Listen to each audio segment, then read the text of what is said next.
नमस्कार my all dear students. Last chapter हमारा complete हो गया इनवर्स ऑफ ट्राइगोनोमेट्री फंक्शंस। अब उसमें भी कोई प्रॉब्लम हो तो आप बोल सकते हो, आपकी स्पेशल क्लासेस हो सकती हैं और कोई दिक्कत नहीं है तो हम नेक्स्ट एक्सरसाइज जो ऑलमोस्ट बहुत से बच्चों ने रीड कर रखी है, जो अच्छे बच्चे हैं, जो सेक्शन ए के बच्चे थे वहाँ पे हमारे पास में रीड आ चुकी है, वहाँ पे हम थोड़ी बहुत करवा चुके हैं सर।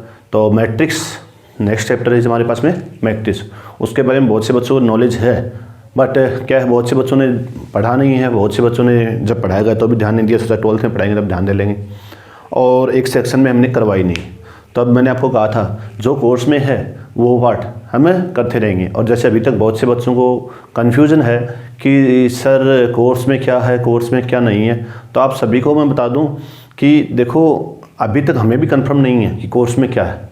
मैंने कुछ बच्चों से बात की थी तो वहाँ हमें ऐसा एनालाइज हुआ कि कोर्स के बारे में अभी तक दिक्कत है, तो कोर्स में हमें भी नहीं पता क्या है, बट हम एक पूर्वानुमान लेके चल रहे हैं कि जो पिछली बार हमारे कोर्स में डिटेक्ट हुआ था, जैसे हमारे पिछले बार 30% कोर्स डिटेक्ट हुआ था, 70% कोर्स था, तो वो डिटेक्शन तो हम पहले से देख रहे हैं एक बार कि मान लो एग्ज़ाम हमारे पास में ये जुलाई लास्ट में या 15 अगस्त तक हमारे पास में, आफ्टर 15 अगस्त हमारी क्लास ओपन होती हैं, तो उस टाइम पे श्योर है कि कोर्स डिटेक्ट हो, तो कोई भी ये नहीं करना चाहेगा कि फिर से कितना कोर्स होगा। जो पिछली बार डिटेक्ट हुआ है उसी को वैसे का वैसा वो डिटेक्शन कर दें।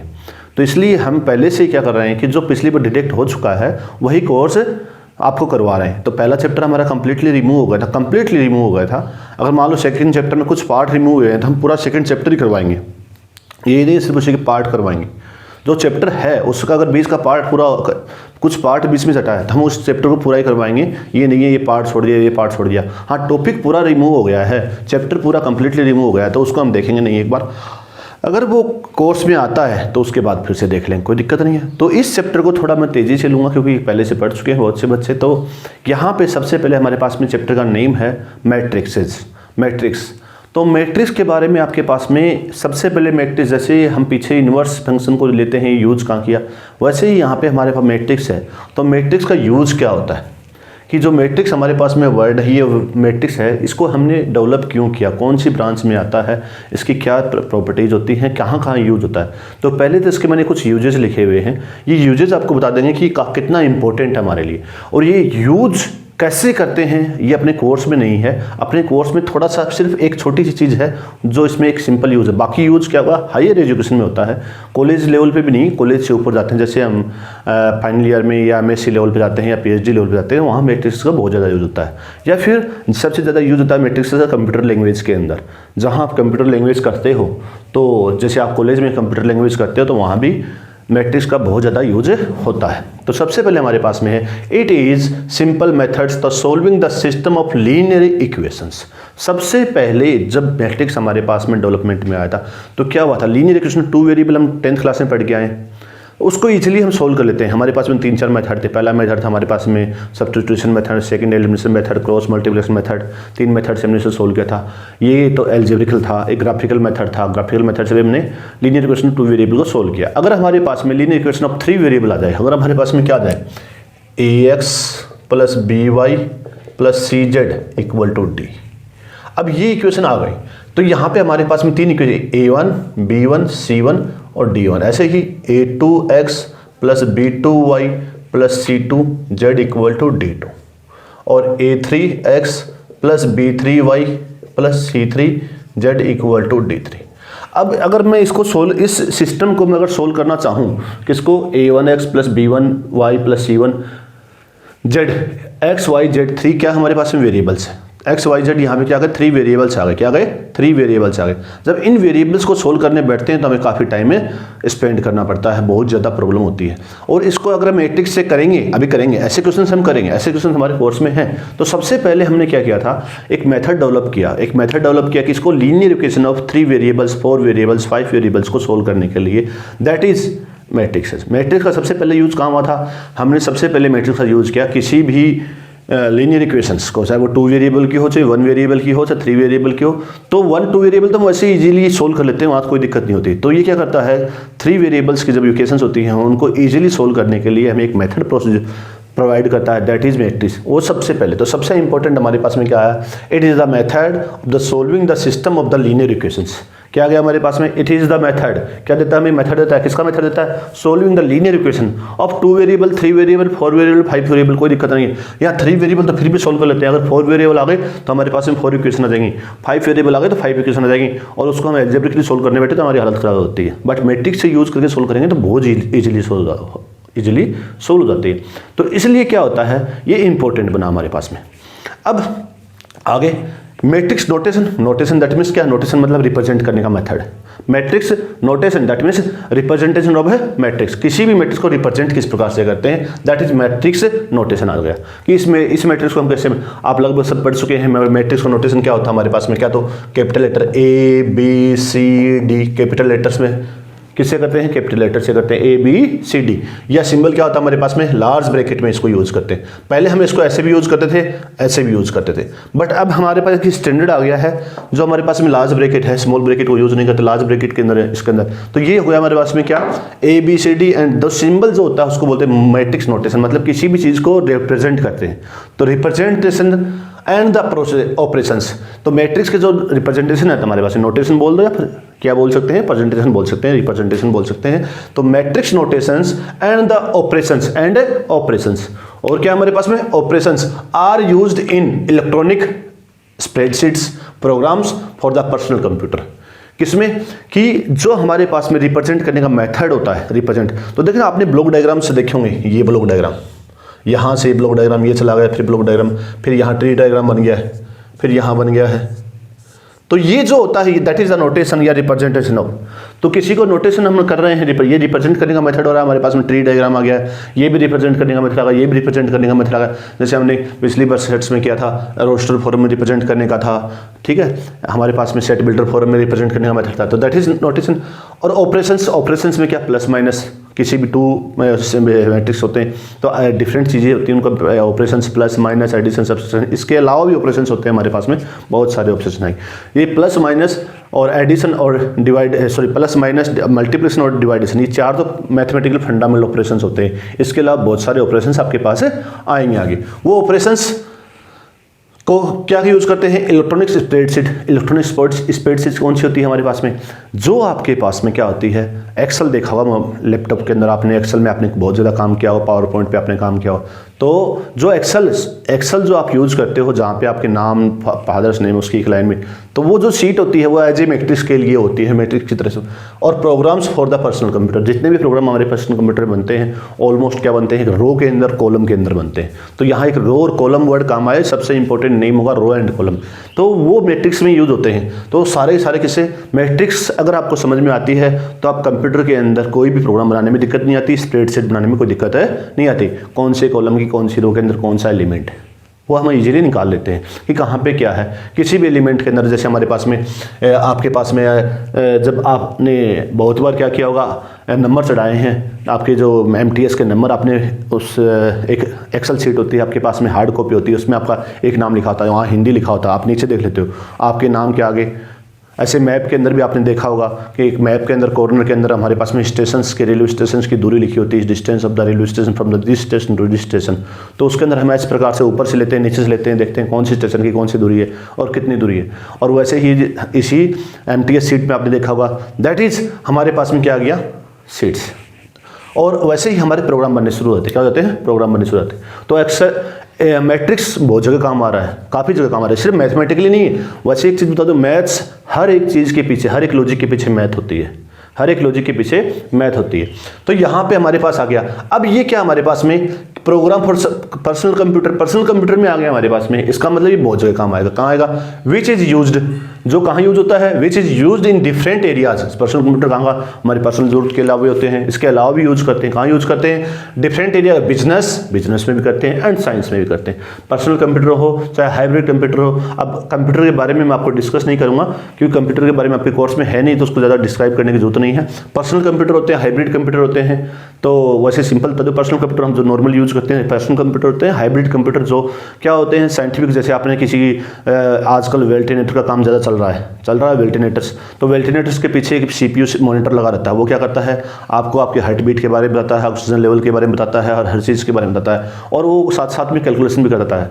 तो दोनों चीज़ें हमारी बायोलॉजिकली चीज़ भी बता रहा है तो और साथ में कैलकुलेशन भी कर रहा है। दैट इज़ द हाइब्रिड होते हैं। जैसे हमारे मौसम में काम आते हैं, मौसम में जो भी वेदर संबंधित जो भी पूर्वानुमान हमारे जो आते हैं, दैट ऑल आर द, वो सारे हमारे पास में क्या होते हैं, हाइब्रिड होते हैं। साइंस लाइक द, अब ये बोल रहा है बिजनेस और साइंस में कैसे कौन से, लाइक सच दैट बजट जो बनाते हैं। बजट में क्या होता है, जैसे एक सिंपल हमारे घर की बात करते हैं तो घर में हम करते हैं, जब पापा के पास पेमेंट आती है तो पेमेंट में हम क्या करते हैं, बच्चे की इतनी फीस जमा करानी है, जैसे मान लिया हमारे 3 बच्चे हैं तो उसकी इतनी फीस उसकी हो, तो हम लिखते हैं उसके सामने। तो वो हमारे पास में एक क्या है, प्रारूप नोटेशन हमने बनाया, उस नोटेशन को हमने बनाया, उसको एक हमने क्या किया, राइटिंग में लिखा है। तो वो भी हमारे पास में बजटिंग ही तो है। और इसको हम लार्ज स्केल में करते हैं तो बजट हमारे पास में आजकल हर जगह आता है। बजट की डिटेल हमारे पास में आती है कि ये इतना पैसा इसमें इस प्रकार से इतना खर्च किया जाएगा। इतना जैसे हमारे पास में आज पैसा 20,000 रुपये, तो 20,000 में हम कितने 10,000 रुपये हम शिक्षा पे खर्च करेंगे, 2,000 रुपये हम ट्रांसपोर्टेशन में खर्च करेंगे, 5,000 पर अब की बार हम पिकनिक के लिए जाएंगे, 5,000 रुपये हम सेविंग करेंगे। इस प्रकार से अलग अलग जो हम उसको क्या कर रहे हैं, कैलकुलेट कर रहे हैं। That is budgeting. Sales projection हमारे पास में कि अलग अलग एरिया के अंदर सेल्स करने का तरीका, कि यहाँ इस रूरल एरिया में कितना सेल्स हो सकता है और कितना अचीवमेंट है। प्रोजेक्शन जो पहले से हम टारगेट लेकर चलते हैं कि आपको इस एरिया में इतना सेल करना पड़ेगा, इस एरिया में इतना सेल्स करना पड़ेगा, इतने एरिया, तो उसके लिए हम एक नोटेशन और एक फिर से बनाते हैं, that is sales projection. And cost estimation भी क्या होता है कि अकेली कॉस्ट नहीं होती, एक ही कोई भी चीज़ हम बनाते हैं तो उसके पीछे काफ़ी फैक्टर काम करते हैं। मैन पावर काम होती है, इलेक्ट्रिसिटी काम होती है, सप्लाई काम आती है, टैक्सेस होते हैं, रोड टैक्स होते हैं, फिर उसके बाद में हमारे पास में उसके रॉ मटेरियल टैक्सेस होते हैं। तो बहुत सारी चीज़ें मिलकर जब जाके फिर उसके बाद में लास्ट में प्रॉफिट होता है। प्रॉफिट भी 3-4 प्रकार में होता है। एक तो होलसेल प्रॉफिट होता है, फिर खुदरा प्रॉफिट होता है, फिर हमारे पास में वैसे कोई बीच में बिचौलिया आ जाए उसका। तो इस कॉस्ट एस्टिमेट भी करते हैं। तो हम क्या करते हैं, कॉस्ट पहले से उसके डिसाइड कर लेते हैं कि अब हमारे पास में कितने रुपए में पड़ा है, लेकिन कॉमन मैन के पास पहुंचेगा तो इसका कितना रुपया, तो उसका पूरा का एस्टिमेशन जो होगा वो सारा किस में होता है, मैट्रिक्स के अंदर हम यूज करते हैं। जब लार्ज क्वांटिटीज़ में होता है हम क्या करते हैं, सिर्फ एक चीज़ की, जैसे हमने 10 ग्राम की बना दी और एक 10 ग्राम की हमने क्या एक प्रोग्राम एक शीट बना दी, 10 ग्राम का इतना बन गया तो 20 का इतना हुआ, 30 का, अपने आप आ जाए, सब कुछ अपने आप आ जाए। हमें बार बार कैलकुलेशन करने की जरूरत ना पड़े, बार बार कैलकुलेशन की जरूरत ना पड़ेगी। एक व्यक्ति के लिए, एक ईच पर्सन के लिए इतनी रिक्वायरमेंट है तो दूसरे के लिए कितनी होगी, तीसरे के लिए कितनी होगी, पांचवें के लिए कितनी होगी, सब एक साथ में आ जाए। आप क्लिक किया वहाँ पे आपने 10 डॉलर 10 का आ गया, 20 डॉलर 20 का। जैसे कैलकुलेटर हमारे पास काम नहीं करता वैसे इसके लिए इतना काम आएगा। कैलकुलेटर सिर्फ मल्टीप्लाई डिवाइडेशन करके खाता, वो दिखा जाता है इसके लिए इतना रिक्वायरमेंट होगा, इसके लिए इतना रिक्वायरमेंट होगा, इसके लिए इतना रिक्वायरमेंट होगा, इसकी इतनी ये कॉस्ट होगी। अगर एक चीज़ बनाए तो इसकी कॉस्ट इतनी आएगी। अब देखो नॉर्मली क्या होता है, जब हम एक चीज़ बनाते हैं तो उसकी कॉस्ट ज़्यादा होती है, बहुत सारी चीज़ बनाती है कॉस्ट कम हो जाती है। तो वहाँ पर भी ये इसको अपने आप ही कॉस्ट रिड्यूस कर देगा। क्यों कर देगा, क्योंकि वहाँ पे ट्रांसपोर्टेशन चार्ज है वो तो उतना ही लगना है, ट्रांसपोर्टेशन चार्ज तो उतना ही लगना है, और टैक्स वगैरह अलग लगना है। बट मैन पावर चार्ज है, मैन पावर में भी क्या होता है कि एक व्यक्ति एक चीज़ बनाने आएगा तो रुपये लेगा उतना ही, वो 10 चीज़ बनाएगा तो भी उतना ही, थोड़े ज़्यादा रुपये लेगा, लेकिन उतने नहीं 10 गुना रुपये लेगा, 10 गुना तो लेगा नहीं। जैसे नॉर्मली बात करता हूँ, मैं क्लास में स्कूल में जाता हूँ, अगर मैं एक क्लास पढ़ाने जाता हूँ तो एक क्लास अगर रीड कराने जाऊँगा तो ऑलमोस्ट मान लीजिए अगर मैं 20,000 रुपये लेता हूँ, ठीक है, तो मैं अगर 5 क्लास पढ़ाने जाऊँ तो 30 ले लूँगा। ये नहीं है कि मैं 1 लाख रुपये लूँगा, क्योंकि क्या है कि मेरा टाइम कंज्यूम हो रहा है, मैं टाइम वहाँ जाके वापस आ रहा हूँ, उस टाइम पे ऊपर डिपेंड होता है। 1 क्लास 2 क्लास ज़्यादा इंपॉर्टेंट, ज़्यादा महंगी पड़ती हैं और धीरे धीरे कॉस्ट बन, तो उस कंज्यूमेशन को भी वो क्या करता है साथ में कैलकुलेशन करता है। ये नहीं है एक का है तो सर 50 का भी होगा। तो वहाँ पे कॉस्ट एस्टिमेशन जो होता है, एस्टिमेशन जो करते हैं वो इस अकॉर्डिंग टू सिचुएशन के ऊपर, तो वो सारा अपने आप रिड्यूस कर देता है। तो वहाँ पे लॉजिकली काम होता है। क्या होता है, लॉजिकली मैंने कहा था सोचने, तो तार्किक रूप से का, तो मैथमेटिकली आगे धीरे धीरे चलते जाओगे सारा लॉजिकली काम होने लग जाएगा। एनालाइज भी करता है the result of the experiment, कोई भी एक्सपेरिमेंट हमने किया उनका जितना एनालाइज हो रहा है कि उसके कितने रिजल्ट हो सकते हैं, क्या क्या रिजल्ट आ सकते हैं। आजकल तो सफर में कोई भी बहुत सारी हॉलीवुड मूवीज देखी होंगी जिसके अंदर क्या करते हैं, मैचिंग करते हैं, बहुत सारी चीज़ें बनाते हैं एक दूसरे में, फिर कंप्यूटर के अंदर एनालाइज करते हैं कि इनको आपस में मिलाया तो क्या बन गया, इसको मिलाया तो क्या हो गया, ये वेट नहीं किया, वो कंप्यूटर के अंदर कंप्यूटर पूरा रिजल्ट निकाल के दे देता है।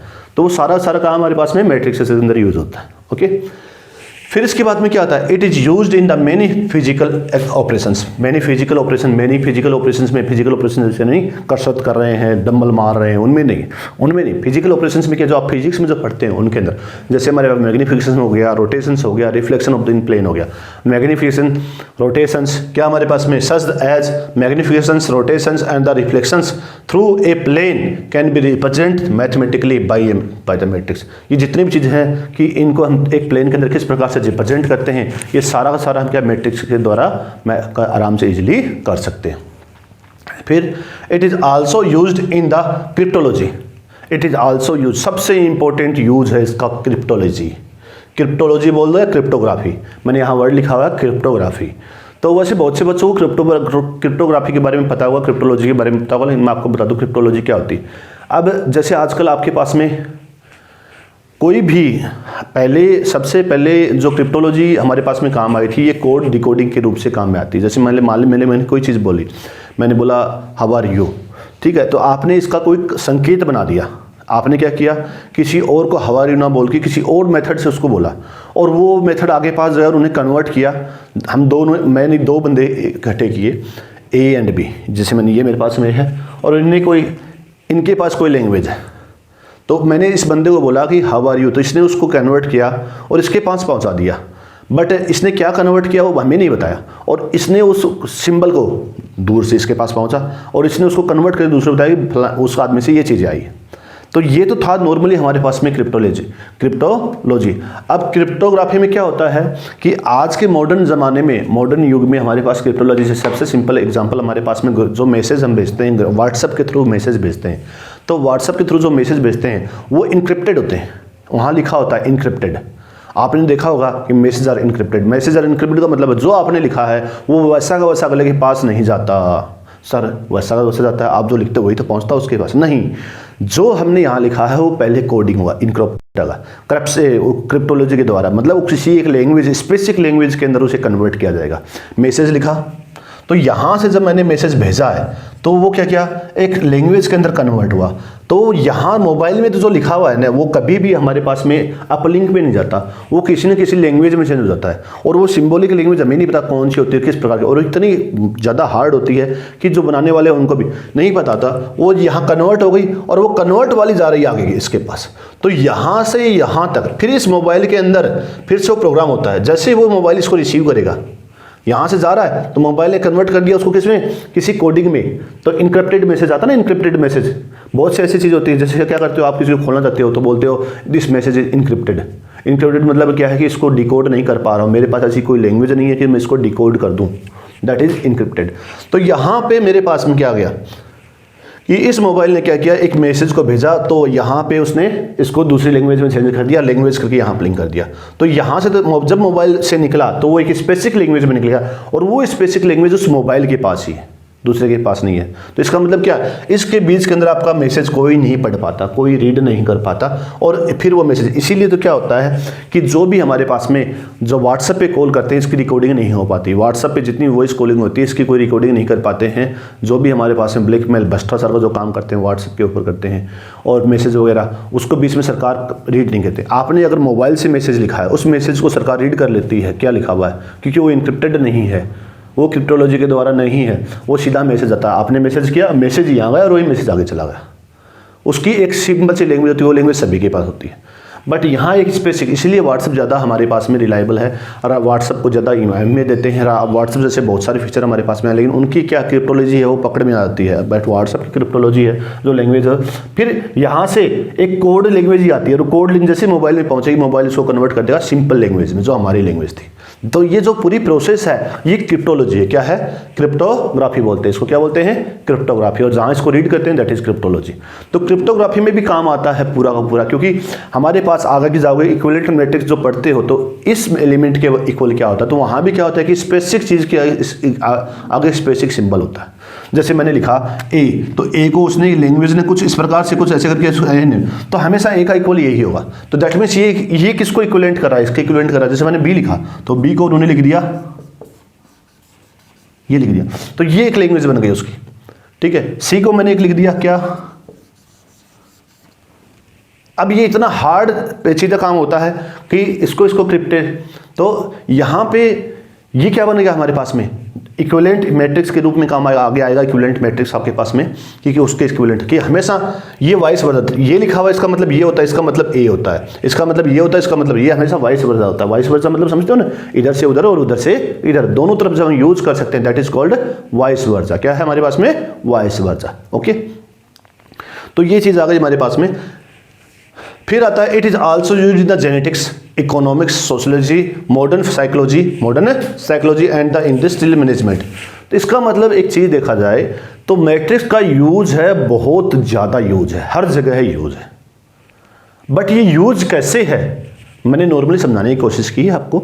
हमारी बुक में सिर्फ पहला ही है, क्या है, it is used in solving the linear system, linear equation को हम सोल्व करने के लिए जो यूज करते हैं वो हमारी बुक के अंदर है। इसके अलावा ये बाकी यूजेज हैं, ये हायर लैंग्वेज के हैं, हायर क्लासेस के हैं।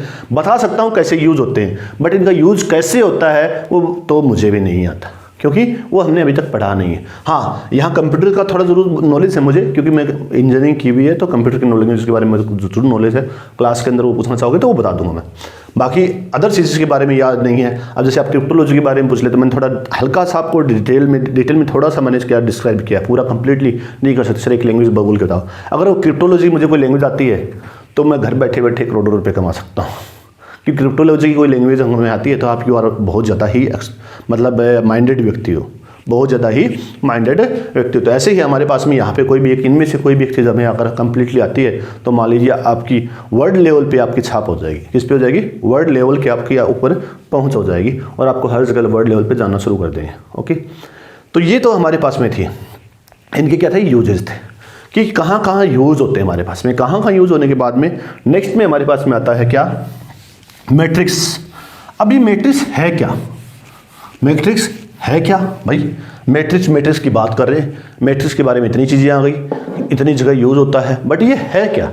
तो मैट्रिक्स एक सिंपल सी चीज़ है। ये क्या हमारे पास में यहाँ लिखा हुआ है matrix, it is ordered array, it is ordered array. देखो लिखा हुआ साहब, इट इज, यहाँ से आ जाता हूँ, it is an ordered array of the number of functions. Ordered array का मतलब, ऑर्डर्ड का मतलब समझते हो कि ऑर्डर्ड हमने 11th क्लास में सेट्स में रीड किया था। ऑर्डर का मतलब क्या था, किसी भी चीज़ को हम एक सीक्वेंस में लिख देते हैं और वो सीक्वेंस बार बार चेंज नहीं करते हैं। कि अगर मैंने ये लिखा है 2 3 लिखा है तो ये इक्वल नहीं होता 3 2 के, that means it is ordered pair.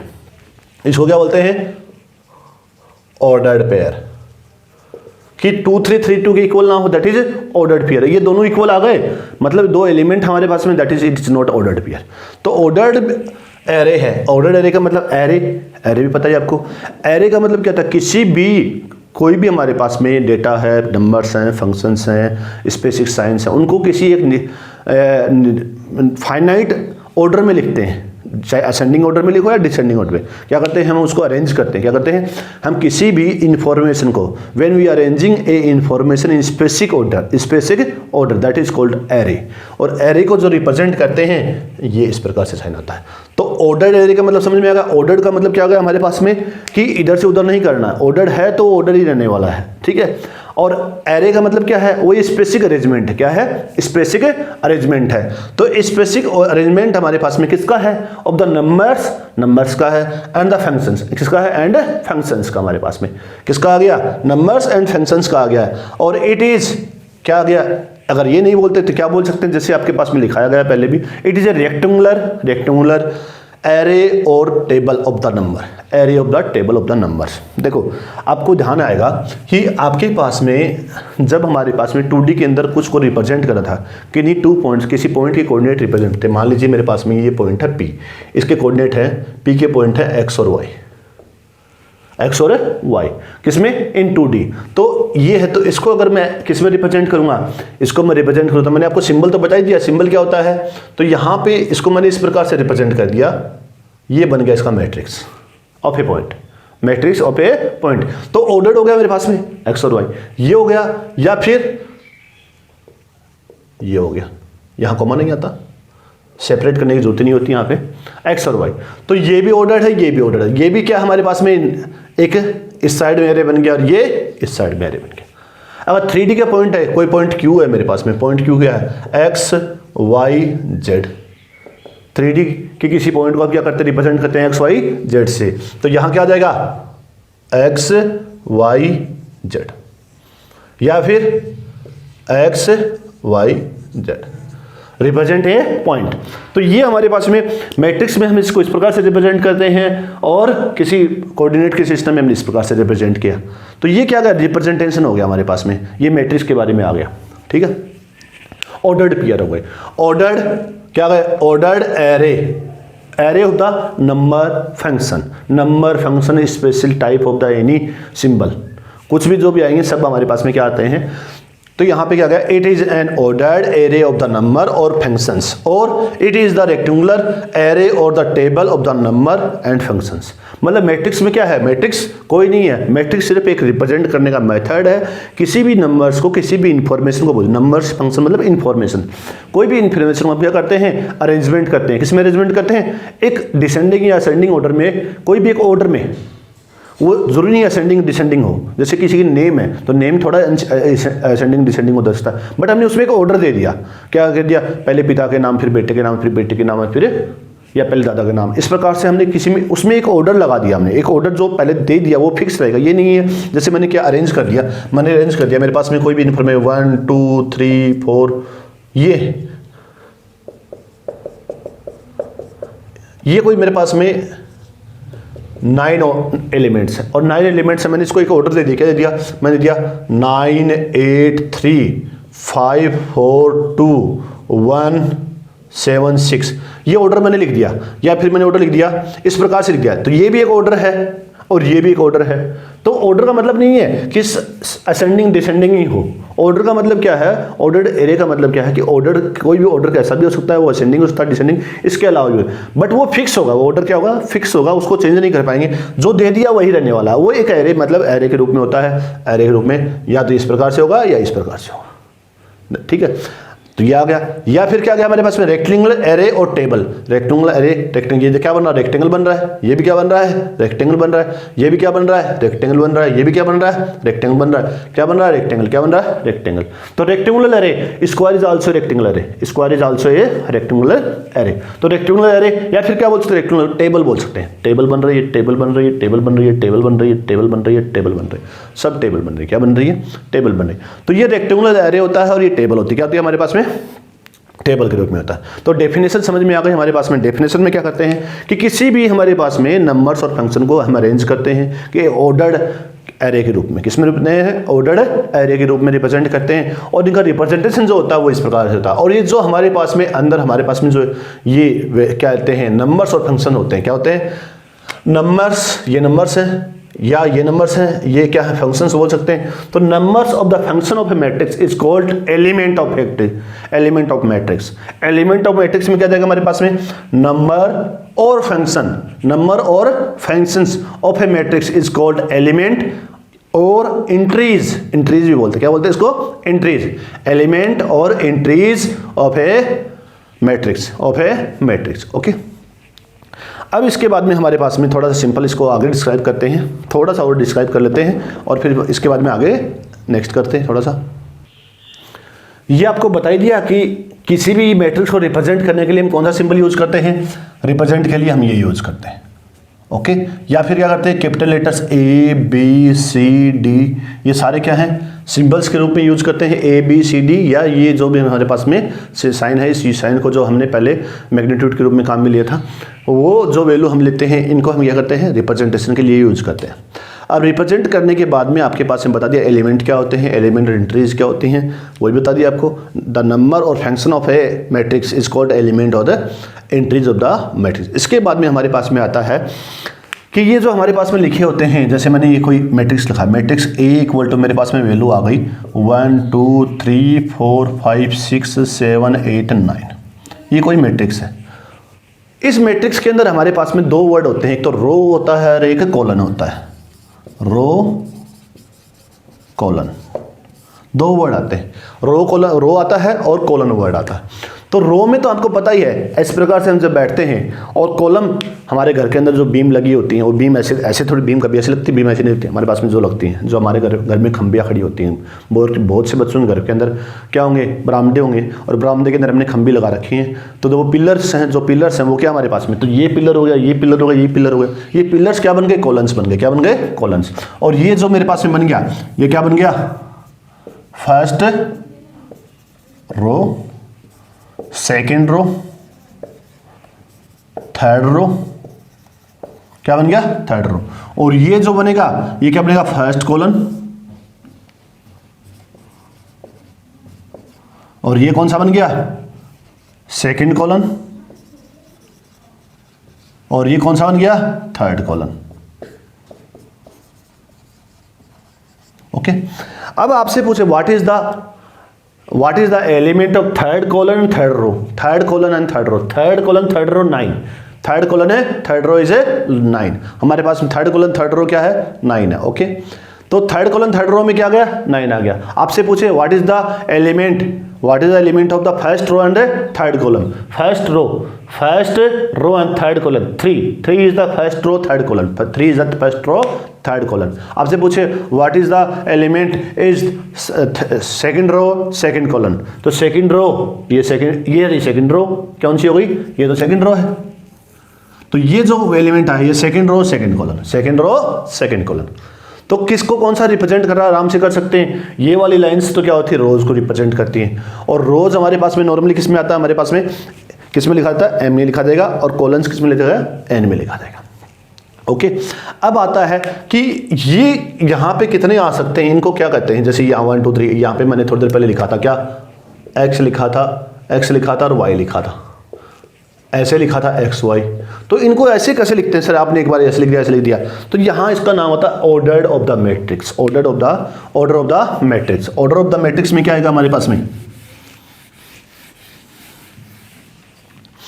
वैसे बता दूं आपको, ये लिखने की जरूरत नहीं है, ये सारे के सारे आपको, आप जब भी लिखे हुए हैं ऑलरेडी आपके पास मिल गए, इनको उतारने की जरूरत नहीं है। Order of matrix. Order of matrix में हमारे पास में क्या आएगा, सबसे पहले कि कोई भी मैट्रिक्स है वो किस फॉर्म में लिखा हुआ है। जो फॉर्म में हमारे पास जितनी रो और जितनी कॉलम होती हैं, उसको हम बोलते हैं order of the matrix. Order of the matrix. अगर आपके पास में क्या है कि ऑर्डर ऑफ मैट्रिक्स जब निकालना हो तो क्या कहता है, if we have a matrix such that m rows and n columns, then order of matrix equal to m cross n, m by n matrix. इसको बोलते हैं order of the matrix m by n। Read कैसे करते हैं, read as m by n matrix. क्या read करते हैं, m by, just wait, क्या रीड करते हैं, read as m by n matrix, n by m matrix. इसको रीड क्या करेंगे, m by n matrix. Okay. कोई प्रॉब्लम आएगी, जैसे मेरे पास में क्या है 3 2, तो ये हो गया हमारे पास में 2 रोज 2 क्रॉस 1, 2 क्रॉस 1, 2 by 1। यहाँ पे आ गया x y z, क्या आ गया 3 by 1, x1 x2 x3 y1 y2 y3 z1 z2 z3, 3 into में 3 by 3 मैट्रिक्स, 3 by 3 मैट्रिक्स। यहाँ ये लिखा हुआ है, इसका मतलब क्या आएगा 3 क्रॉस 2 मैट्रिक्स। पहले हमेशा रो आती है 1 2 3 रो, कितने कॉलम, 2 कॉलम्स। ओके। तो हमारे पास में इतना हो गया। कल हम इसकी बाद में बात करेंगे general form of the matrix. किसकी बात करेंगे, general form of the matrix के बारे में नॉलेज लेंगे, और फिर इसके बाद में नेक्स्ट में चलते रहेंगे। देखो थोड़ा थोड़ा देख रहे हैं, ज़्यादा दिक्कत नहीं आनी चाहिए, आराम से कर सकते हैं, कोई प्रॉब्लम आने वाली बात नहीं है। Thank you. कोई प्रॉब्लम आती है तो आप कॉल कर सकते हो। देखो मैं छोटा इसलिए बना रहा हूँ, वीडियो छोटा बनाने का मतलब ये है क्योंकि हमारे पास में अब इस वीडियो को बना रहे हैं तो ये वीडियो ऑलरेडी 600-700 MB के अंदर कन्वर्ट हो रहा है, बहुत मुश्किल से हो रहा है। वैसे तो अगर सही हाई क्वालिटी में अगर इसको हम बनाएं तो ये 2.5 से 3 GB में आता है। अब 2.5 से 3 GB को अपलोड करने में कितना टाइम लगता है आप समझ सकते हो, और अब हमारे पास में फैसिलिटी अवेलेबल नहीं है। ये कुछ प्रॉब्लम्स हैं जिन प्रॉब्लम्स को हम फेस करते हुए आपके पास पहुंचने की कोशिश कर रहे हैं। तो आप भी थोड़ी बहुत, जब भी छोटी मोटी प्रॉब्लम्स आती हैं तो आप शेयर कीजिए, हम उसको मिल के हम हल करेंगे, किसी भी प्रकार से हम उसे सोल्व करने की कोशिश करेंगे। तो okay, thank you very much.